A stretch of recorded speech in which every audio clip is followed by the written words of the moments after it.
자, 이어서 근로소득 부분에서 출제됐던 형태 보겠습니다. 70회에 나왔던 얘기네요. 근로소득은 이미 기본서 배우실 때 다 충분히 배웠던 얘기들이고, 여기서 이제 추가로 이론 부분에서 다루는 내용만 정리하시면 되겠다고 보시면 되겠습니다.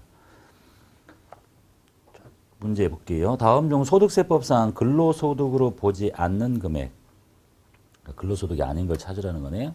법인세법에 의해서 상여로 처분된 금액.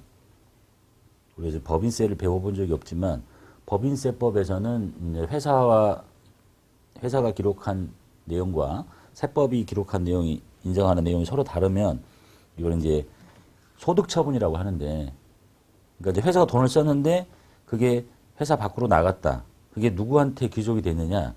누가 가져간 것 같냐? 누가 쓴 것 같냐? 그래서 뭐 주주나 임원 주주나 임원이 가져갔으면 주주가 가져갔다고 보면 배당, 그렇지 않고 임원이 가져가거나 뭐 직원이 가져갔다고 보면은 상여, 뭐 이렇게 처분하는 게 있거든요. 그리고 이제 인정상여라고 하는 거예요. 그것도 상여하고 똑같은 거야. 근로소득으로 본다는 얘기죠. 그다음에 종업원에게 지급하는 통근수당. 통근수당은 당연히 근로소득이고 과세될 겁니다. 그다음에 3번 빼고, 빼지 말고, 종업원이 사택을 제공받음으로써 얻는 이익. 그러니까 종업원이 사택을 제공받음으로써 얻는 이익은 원칙적으로는 근로소득에 해당합니다. 그런데 예외적으로 주주나 출자자가 아닌, 해설에 써있죠. 주택을 제공받으면서 얻는 이익도 금전적인 건 아니지만 어떤 혜택을 받는 거니까 근로소득에 포함되지만, 다만 주주나 출자자가 아닌 사람, 그러니까 주식 갖고 있는 사람이 아닌 그냥 임원이 아닌 종업원이 사택을 제공받는 경우는 근로소득으로 보지 않겠다. 이렇게 하고 있습니다. 네 번째가 종업원이 회사로부터 주택의 구입에 소요되는 자금을 무상으로 대여받음으로써 받는 이익, 이것도 금전적인 이익이라고 보고 근로소득으로 보고 있습니다. 그래서 해설을 보시면 종업원이 주택에 구입을 하거나 빌리는데 소요되는 자금을 회사로부터 뭐 무상으로 빌려받거나 저리로 대여받음으로써 얻는 이익은 근로소득에 해당한다. 그래서 이것도 자주 보이시니까 정리를 하면, 일단 주택을 제공한다는 얘기 안에 사택이라고 흔히 부르는 거, 뭐 지방에 살면 회사가 경제적으로 능력이 되면 뭐 아파트 한 채 얻어주고 살라고 하는 거지. 주택 제공도 근로소득으로 보는 거예요. 금전 이외에 다른 대가를 받는 거. 이번에는 사택이 아닌 그냥 종업원이 자기가 집을 살 건데 회사가 복리적인 목적에서 뭐 몇 억을 빌려줬거나 뭐 아주 낮은 이자를 빌려줬다. 이게 이제 주택을 구입한다는 얘기죠. 여기서 이제 여기 말하는 주택은 사택이라는 얘기예요. 사택. 주택을 구입하거나 그 집을 사기 위해서 돈을 빌려준다. 구입 또는 임차하는데 소요되는 자금을 빌려준다는 얘기예요. 자금. 당연히 근로소득이지. 비과세는 아니고. 그런데 단 예외가 있다는 얘기, 여기만. 여기는 임원이건 주주건 사용인이건 모두 다 근로소득으로 과세하는데, 사택을 제공받는 경우에는 그냥 주식을 갖고 있지 않은 임원은 그리고 또 종업원인 사용인은 제외하겠다. 그러니까 근로소득으로 보지 않겠다는 얘기입니다. 그 다음 75회 때 나온 문제 볼게요. 소득세법상 근로소득의 범위에 해당하지 않는 거. 법인의 주주총회 결의에 따라서 상여로 받은 소득. 그러니까 주주총회 결의에 의해서 상여로 받는 건 당연히 상여겠지. 그 다음에 법인세법에 따라 상여로 처분된 금액. 방금 나왔던 거죠. 인정상여. 법인 세무조정을 통해서 이 사람의 상여로 보겠다고 하는 거. 그 다음에 근로자가 회사로부터 주택의 구입, 집을 사기 위해서 또는 임차, 월세, 보증금 내기 위해서 소요되는 자금을 무상으로 받는 경우, 이거는 이런 사람 따지지 않고 무조건 다 근로소득이라고 했어요. 그 다음에 법인의 임직원이 고용관계에 따라 부여받은 주식 매수 선택권을 퇴사한 후에 행사함으로써 얻는 이익. 여기서 나오는 게 이제 주식 매수 선택권? 주식 매수 선택권. 이걸 흔히 영어로 스탁 옵션이라는 말 많이 들어봤을 거예요. 옵션이냐? 이렇게.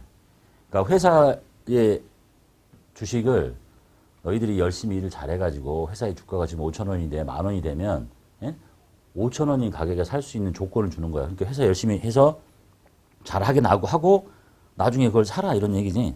싸게 5천 원에. 그럼 이제 그 벌어지는 차이가 있겠죠. 그걸 이제 무슨 소득으로 볼 거냐. 법인의 임직원이 고용관계에 따라서 부여받은 주식 매수 선택권을 지금 퇴사하지 않고 지금 선택권을 행사하면 근로소득이에요. 근데 그렇게 있다가 회사를 퇴사하고 나서 나중에 행사를 했다. 그러면 기타소득인 거예요. 나중에 기타소득이 배워요. 해설 읽어볼게요. 법인의 임직원이 해당 법인 등으로부터 부여받은 주식 매수 선택권을 스탁옵션을 부여받았는데 이걸 해당 법인의 근무 기간 중에 행사를 해요. 그래서 이익이 생겼어. 그러면 근로소득이야. 그런데 퇴직 전에 부여받아가지고 주식 매수 선택권을 회사를 그만두고 나가서 행사를 해. 이건 기타소득. 그리고 고용관계 없이 어떤 회사로부터 주식 매수 선택권을 부여받아 행사했다. 이것도 기타소득이야. 이해되셨죠? 그 다음에 71회 건 볼게요. 다음 중 근로소득으로 보지 않는 것. 단체 순수 보장성 보험과 단체 환급부 보장성 보험의 보험료 중에 1인당 연 70만 원 이하의 금액. 이거는 근로소득으로 보지 않습니다. 밑에 해설을 다시 보기로 하고. 2번 법인의 주주총회, 사원총회 이에 준하는 의결기관의 결의에 따라서 받는 거. 상여 바로 위에서 나왔었죠. 그 다음에 종업원 또는 또 특이한 거 하나 나왔다. 종업원 또는 대학의 교직원이 퇴직 전에 지급받은 직무발명보상금. 직무발명보상금. 그러니까 회사에 필요한 어떤 기술이나 뭐 뭔가를 누군가가 발명을 해가지고 회사한테 이익을 줘서 받게 되는 걸 보고 이제 직무발명보상금이라고 해요. 이 직무발명보상금 중에 300만 원을 초과하는 금액, 300만 원을 초과하는 금액은 과세됩니다. 그래서 해설에 3번을 먼저 보면 발명진흥법에 따른 직무 발명으로 사용자로부터 받아요. 회사로부터 받아 보상금을 뭔가 발명을 해가지고. 근데 이것을 퇴직하기 전에 보상금을 받으면 근로소득이겠죠. 당연히. 근데 연 300만 원 이하에까지는 비과세 근로소득을 규정하고 있어요. 그러니까 내가 회사에 근무하면서 뭔가 기술 개발을 해가지고 회사한테 이득을 줘서 직무 발명 보상금으로 300만 원을 받으면 근로소득인데 전액 다 비과세야. 그런데 초과해서 받았다. 그러면 그 초과한 것은 과세입니다. 그래서 3번이 종업원 또는 대학의 교직원이 퇴직 전에 지급받은 직무 발명 보상금 중에서 300만 원까지는 비과세지만 초과하는 금액은 근로소득으로 보고 과세합니다. 네 번째, 근로를 제공함으로써 받는 봉급, 급료, 보수, 세비, 임금, 상여, 수당과 이와 유사한 성질의 급여는 당연히 근로소득이죠. 그리고 이제 어려운 단어가 1번에 하나 나왔는데 1번에 우리가 단체 순수 보장성 보험이 뭐고 단체 환급부 보장성 보험이 뭔지를 모르니까 밑에 해설을 써드렸네요. 읽어보면 종업원이 계약자이거나 종업원, 그 다음에 그 배우자, 기타의 가족을 수익자로 하는 보험과 관련해서 사용자인 회사가 부담하는 보험료예요. 그러니까 종업원이 받거나 그 배우자가 받거나 이거는 근로소득에 포함됩니다. 종업원이 계약자고 돈을 회사가 내주고 또는 뭐 종업원이나 그 배우자가 보험의 수익을 받는데 회사가 다 내줘. 다 근로소득이야. 다만 종업원의 사망, 상해 또는 질병을 보험금의 지급 사유로 하고 죽거나 다치거나 병 걸리거나 이런 거 말하는 거죠. 그 다음에 종업원을 피보험자와 수익자하는 보험인데 이게 만기에 납입보험료를 환급받지 않는 보험. 그러니까 회사가 내주고 만기에 종업원이 타가지 않는다는 얘기야. 그게 단체 순수보장성 보험이라는 것의 뜻이에요. 이런 보험과 만기에 납입보험료를 초과하지 않는 범위 내에서 환급하는 보험. 회사가 내준 돈의 범위를 넘치지 않고 환급받는 거, 이게 단체 환급부 보장성 보험이래요.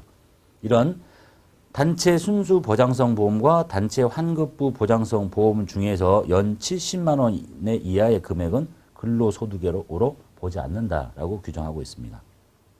그래서 1번이 근로소득이 아니다라는 얘기네요. 한번 들어보시고 뭐 그 이후로 출제된 적은 없습니다. 그 다음에 42회 거 볼게요. 소득세법상 근로소득 비과세 대상이 아닌 것. 이런 비과세들은 우리가 이제 급여자료 입력할 때 많이 보셨죠. 광산 근로자가 받는 입갱수당, 발파수당 비과세입니다. 근로자가 천재, 지변, 기타 재해로 인해서 받는 급여 비과세입니다. 공장 직원에게 무상으로 지급하는 작업복 비과세입니다. 출장 여비 등의 실제 비용을 별도로 받는 직원에게 자가운전 보조금을 줬다. 이러면 당연히 과세겠죠. 그 다음에 58회 거. 다음 중 비과세 근로소득이 아닌 것. 근로자 또는 배우자의 출산과 관련해서 받는 월 8만 원의 육아수당. 비과세라는 게 배우셨죠? 10만 원 이하까지 다 비과세입니다. 그 다음에 일직료, 숙직료 또는 여비로서 실비 변상적인 정도의 급여는 금액에 상관없이 다 비과세겠죠. 하지만 그 금액이 얼토당토하는 금액은 아니겠지. 하루 잠자고 하루 숙직했는데 회사에서 식사를 제공해요. 근로자에게 별도로 지급하는 5만 원 당연히 과세겠죠. 음식물 제공받지 않고 10만 원 받으면 비과세인데.